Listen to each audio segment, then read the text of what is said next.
La pollution dans la capitale impacte la qualité de l'air que nous respirons, avec des conséquences concrètes sur la vie de certains Bruxellois. En mai 2019, Natacha a eu des problèmes de respiration. Très vite, le diagnostic tombe, surexposition à la mauvaise qualité de l'air. Le médecin m'a d'abord ausculté. Il m'a posé toute une série de questions sur mes antécédents, si j'étais pas allergique, etc. Et puis c'est à ce moment-là qu'il m'a dit que c'était certainement une surexposition à la mauvaise qualité de l'air. Et puis il m'a demandé ce que je faisais comme métier. Et c'est là que le lien s'est rapidement fait. Son métier à l'époque, formatrice cycliste. Des heures et des heures passées en pleine ville à vélo ont exposé cette Bruxelloise à trop de pollution.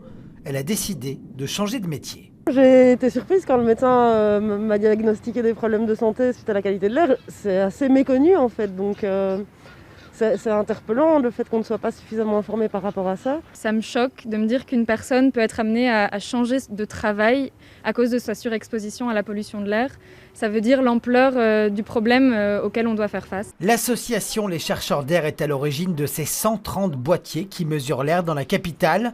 Leur objectif, que les Bruxellois sachent ce qu'ils respirent. On sait plus largement que chaque année, c'est plus de 500 personnes qui décèdent prématurément à cause de la pollution de l'air, à Bruxelles seulement, donc c'est vraiment des chiffres qui sont énormes. L'association plaide pour que Bruxelles devienne une ville zéro émission en 2030, soit 5 ans plus tôt que prévu. En attendant, Natacha a trouvé la solution pour continuer à cohabiter avec la pollution. Là pour l'instant elle est assez bonne en fait, donc c'est une application qui permet de voir si la qualité de l'air est bonne ou pas.